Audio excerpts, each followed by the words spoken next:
This is the VOA Special English Education Report. A study in Norway has found that students who stayed in school longer than others their age scored higher on intelligence tests. In the 1950s, the government began requiring students to attend school until the age of 16 instead of 14. Communities had almost 20 years to make the change. So some students went to school for 7 years, while others went for at least 9 years. This difference gave researchers the chance to see if the additional schooling had any effect on intellectual development. All young men in Norway must take a test of their cognitive ability at age 19 in preparation for required military service. This is commonly called an IQ or intelligence quotient test.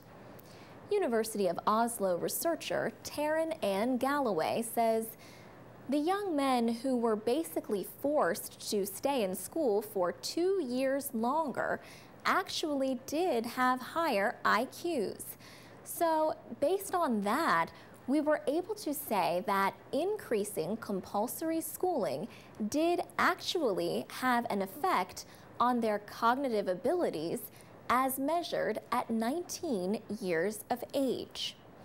An average IQ is 100.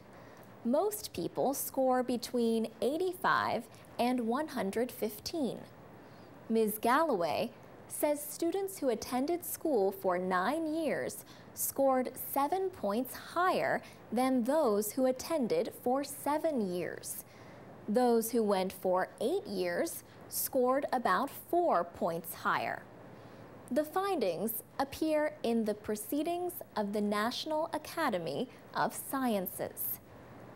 Experts have long debated the extent to which we are born with intelligence or develop it influenced by environment and education.